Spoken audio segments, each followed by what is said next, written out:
রচনা শ্বশুরবাড়িতে বিয়ে হয়ে আসার পর থেকেই খুবই সমস্যায় থাকি, কারণ তার শ্বশুরবাড়ির লোকেরা দিনে 10 বার খাবার খেতে পছন্দ করে। অন্যদিকে একবেলা খাবার খেলেই রচনার পেট ভরে যায়। বৌমা, তাড়াতাড়ি ঘুম থেকে ওঠো, তোমার শ্বশুর মশাই দোকান থেকে গরম গরম কচুরি, আলুর দম, পরোটা নিয়ে এসেছে। আমরা একসাথে বসে ব্রেকফাস্ট করব। এত খাবারের নাম শুনি রচনা তাড়াতাড়ি ঘুম থেকে উঠে পড়ে। তারা যখন একসাথে ব্রেকফাস্ট খেতে বসে তখন সত্যি খাবারগুলো খেতে খুব ভালো। আমি যখন মায়ের কাছে ছিলাম তখন কেউ বাইরের খাবার খেতই না, কারণ বাইরের খাবার খেলে নাকি শরীর খারাপ করে। কিন্তু আজকে এতদিন পর লুচি, আলুর দম, পরোটা খেয়ে আমার খুব ভালো লাগছে।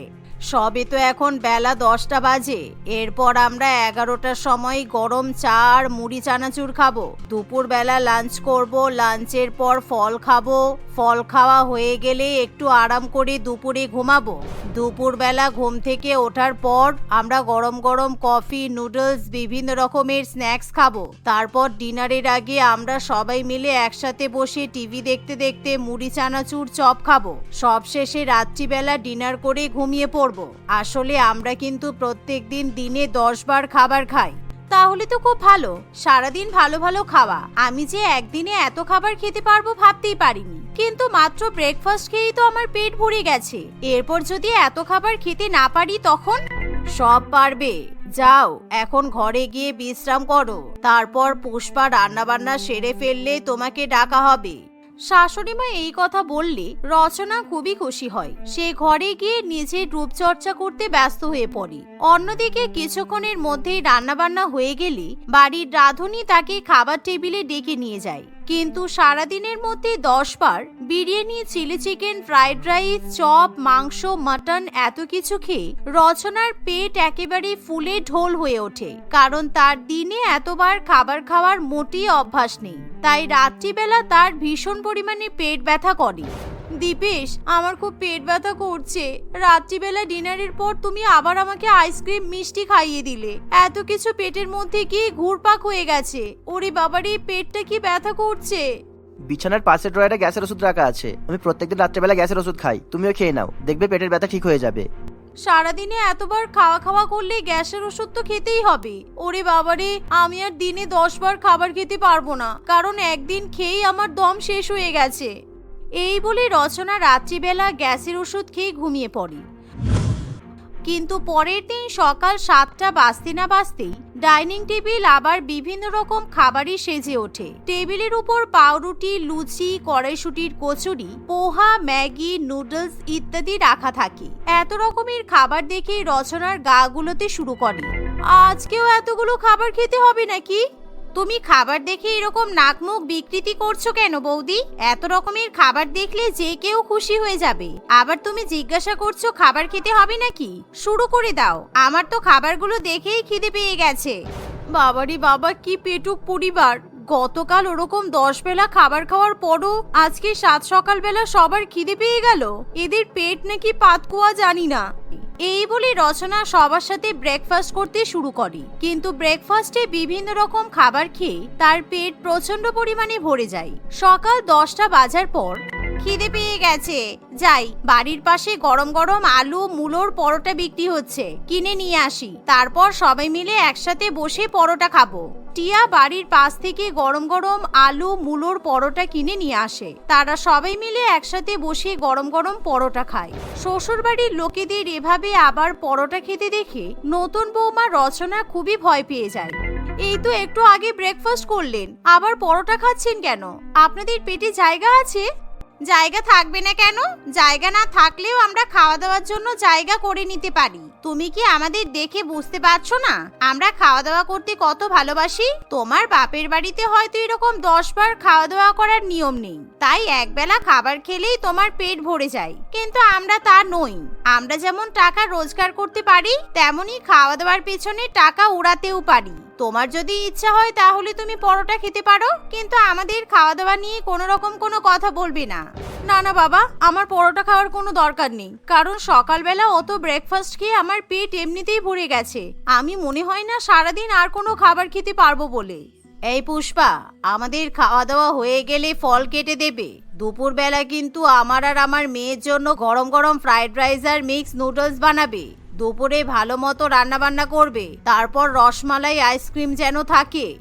এভাবেই সারাদিন সবার মুখে খাওয়ার কথা শুনি রচনা খুবই বিরক্ত হয়। শ্বশুরবাড়ির লোকেরা দিনে 10 বার খাবার খেলেও রচনা একবার খাবার খায়, তাতেই তার সারাদিন পেট ভরে থাকে।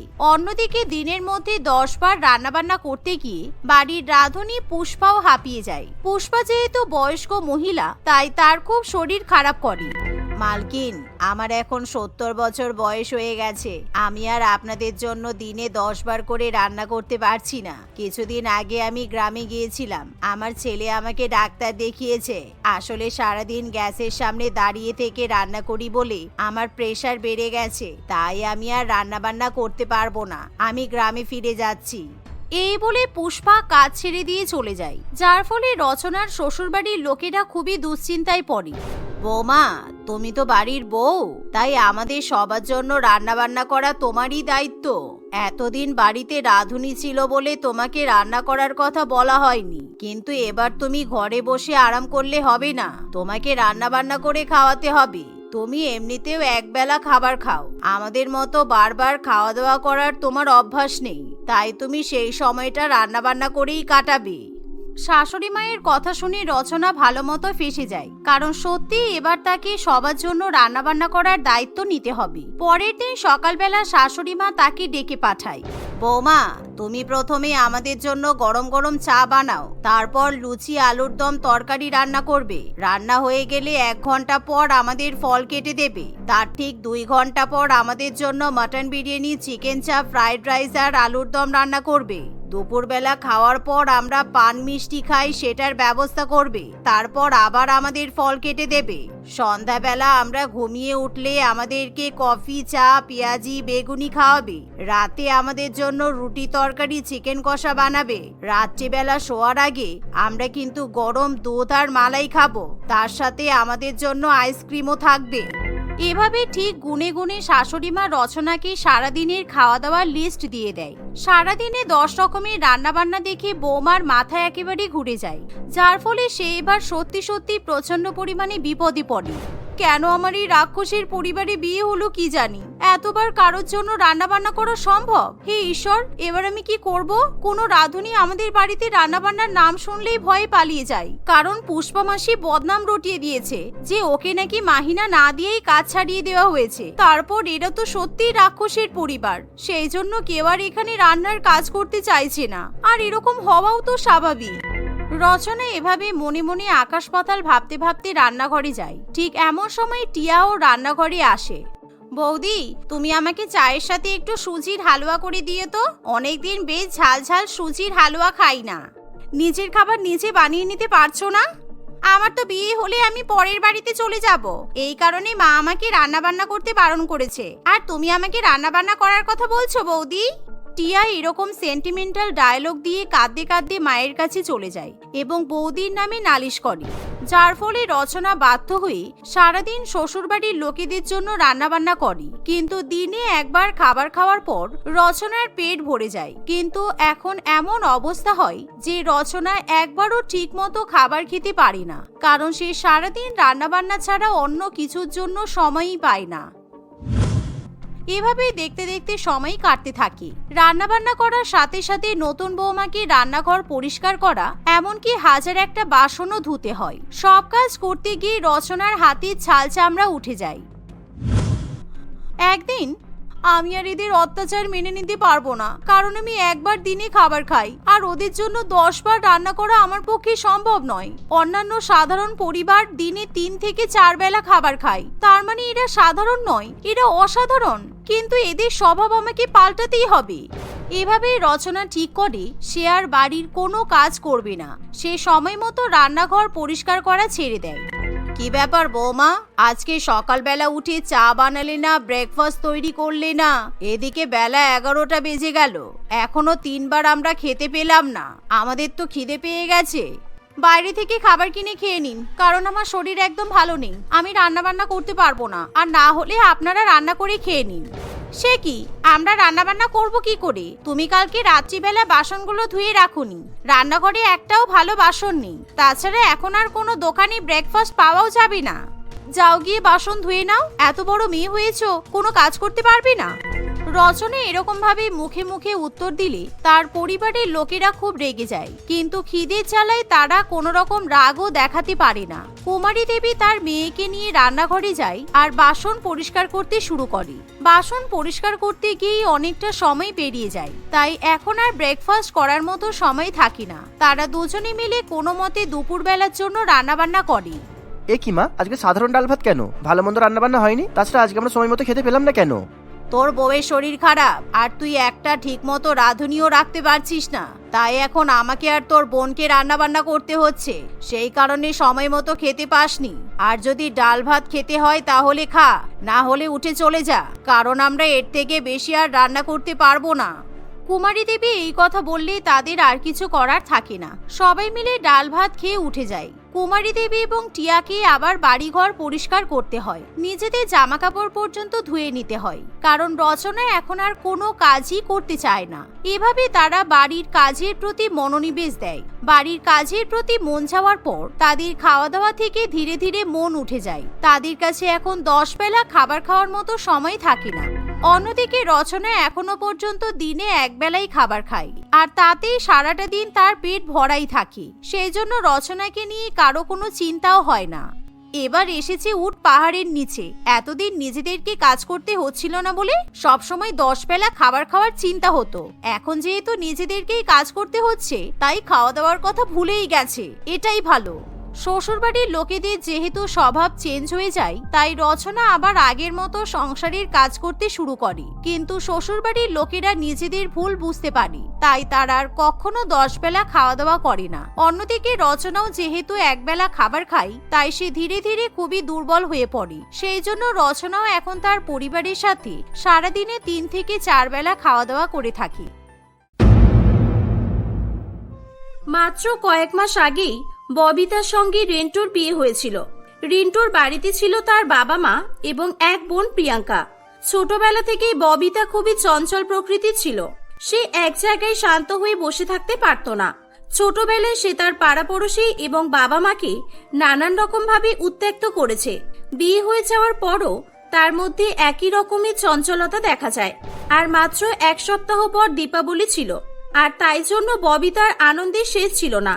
কারণ ববিতা দীপাবলির জন্য সারা বছর অপেক্ষা করে থাকত।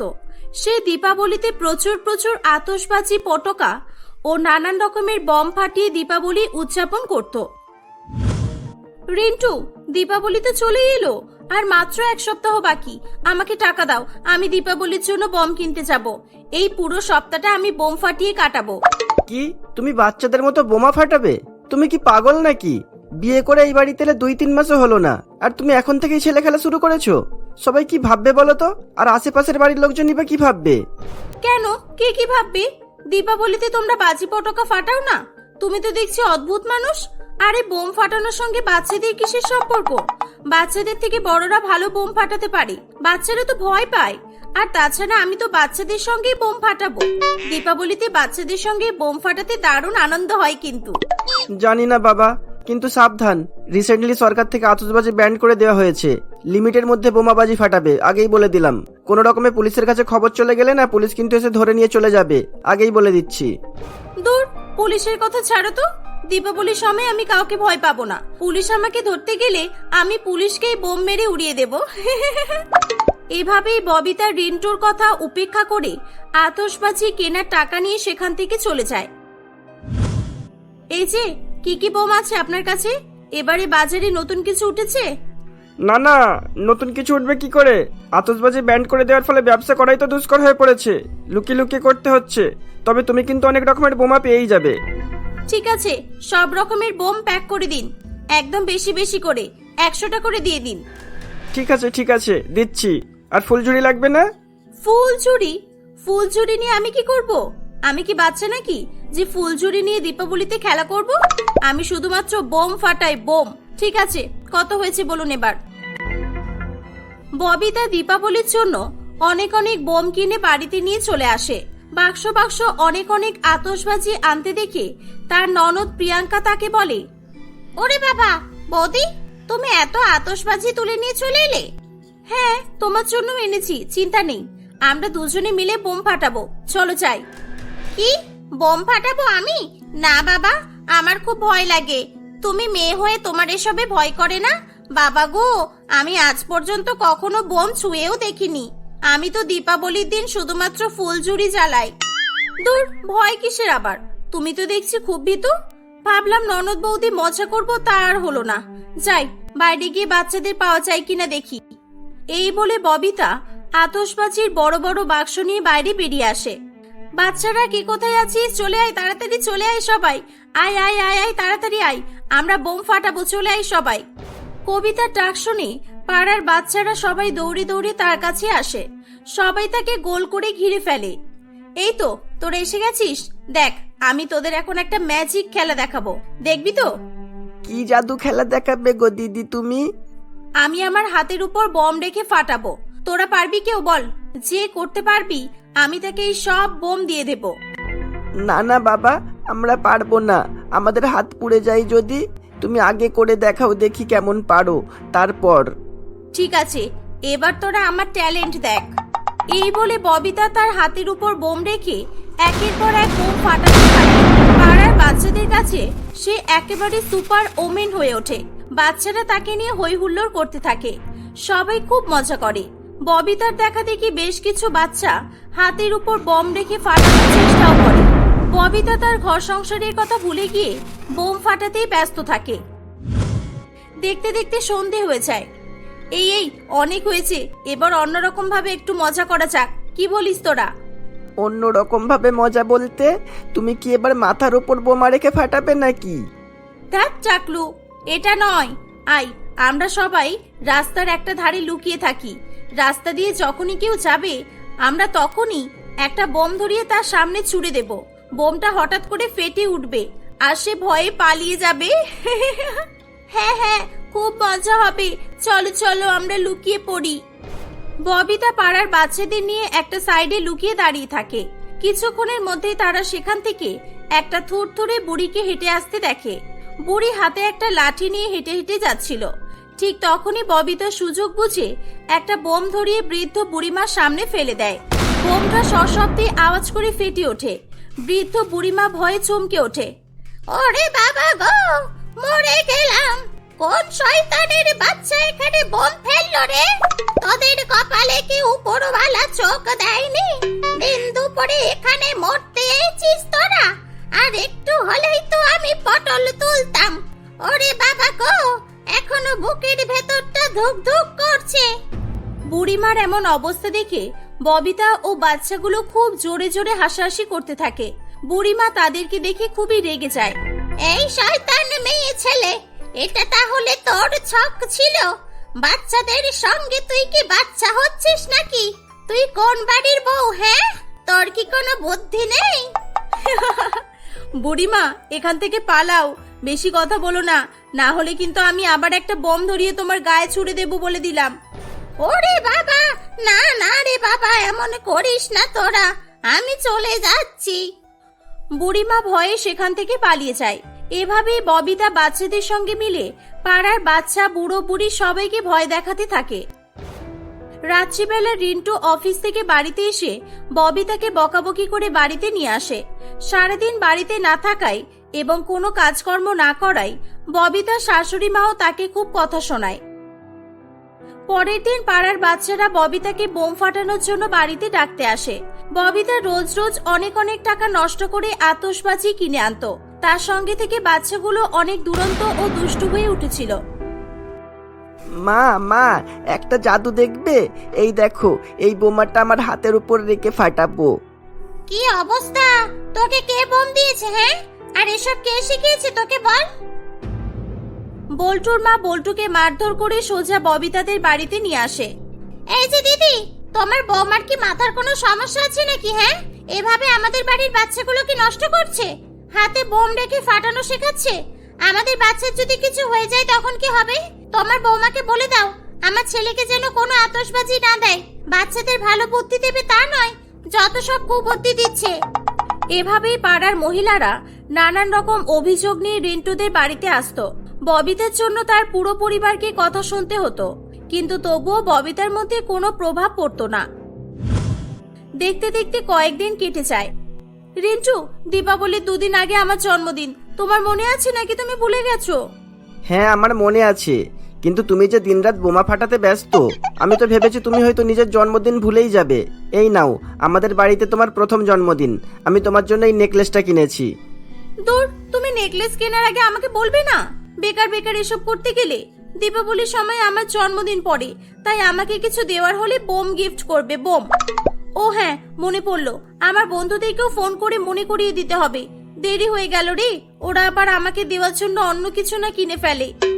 এই বলে ববিতা তার বন্ধুদের ফোন করে তার জন্মদিনে বোম গিফট করার কথা বলতে থাকে। রিন্টু ববিতার এমন আচার আচরণে খুবই রেগে যেত। দেখতে দেখতে ববিতার জন্মদিন চলে আসে। তাকে তার বন্ধু বান্ধব এবং চেনা পরিচিত আত্মীয় সকলেই নানান রকম আতশবাজি ও বোমা গিফট করেছিল। ববিতা খুবই খুশি হয়। ওরে বাবা রে ববিতা, এসব কি? আমাদের বেডরুমটা তো তুমি আতশবাজিতে ভর্তি করে ফেলেছো, আমাদের তো থাকার জায়গাই নেই। তুমি কিন্তু বড়সড় একটা বিপদে পড়বে, বলে দিলাম। ববিতা কোনো কথাই কান দেয় না। দীপাবলির ঠিক আগের দিন কয়েকটা পুলিশ তাদের বাড়িতে আসে। ববিতার ঘরে অনেক অনেক আতশবাজি খুঁজে পাওয়ায় পুলিশ তাকে আতশবাজি বিক্রি করার কেস দেয় এবং তাকে ধরে নিয়ে চলে যায়। সেই সঙ্গে 50,000 টাকা জরিমানা করে। পরের দিন দীপাবলি ছিল, তাই রিন্টু বাধ্য হয়ে ববিতাকে ছাড়িয়ে নিয়ে আসে। জেল থেকে ফিরে এসেছো, এবার ভালো কিছু কাজ করো। বোম আতশবাজির কথা ভুলে যাও। আর এই নাও, কিছু টাকা দিচ্ছি, বাচ্চাদের কালকে মিষ্টি লাড্ডু কিনে খাইয়ে দেবে। এত কিছু পরও ববিতা নিজেকে পাল্টাতে পারে না।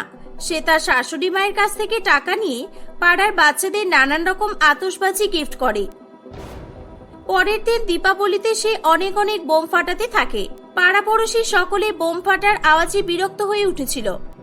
এই দেখ, এটা হলো টাইম বোম, এটাই আমি টাইম সেট করে দিচ্ছি। 5 মিনিট পর এখান থেকে যে যাবে ভাববো তার কপাল খুবই খারাপ। কিছুক্ষণের মধ্যেই সেখান থেকে ববিতার শ্বশুর মশাই লালাচাঁদ বাবু হেঁটে কোথাও একটা যাচ্ছিল। লালাচাঁদ বাবু বোম দেখতে পেয়ে খুবই ভয় পেয়ে যায়। ওরে বাবা রে, এখানে কে বোমা ফেলে রেখেছে? বাঁচাও, বাঁচাও আমাকে। এ কি, এটা তো বাবা। বাবা, কিচ্ছু হবে না, তাড়াতাড়ি পালান এখান থেকে, পালান পালান, কিচ্ছু হবে না, পালান বলছি। লালাচাঁদ বাবু ভয়ে দৌড়ে পালিয়ে যেতে হোঁচট খেয়ে পড়ে যায় এবং তখনই অতিরিক্ত ভয় পেয়ে যাওয়ার ফলে তার হার্ট অ্যাটাক হয়। ববিতা খুবই ভয় পেয়ে যায়। সবাই মিলে তাড়াতাড়ি করে লালাচাঁদ বাবুকে হসপিটালে নিয়ে যায়। ডাক্তার সঙ্গে সঙ্গে তাকে অ্যাডমিট করে নেয়। দীপাবলির দিন সারা রাত তাদের সবাইকে হসপিটালে কাটাতে হয়। ববিতাকে সবাই খুব বকাবকি করতে থাকে। আমার সামনে থেকে চলে যাও তুমি, আমার খুব রাগ হচ্ছে তোমার উপর। আমার বাবার যদি কিছু হয়ে যেত আমি তোমাকে ছাড়তাম না। তোমার তো এখানে থাকার কথা না, আজকে দীপাবলি, তুমি যাও, বোম ফাটাও। সবাই তো তোমার জন্য অপেক্ষা করছে। যাও যাও, শ্বশুর মশাই হসপিটালে ভর্তি, তাতে তোমার কি? তোমার তো কিছুই যায় আসে না।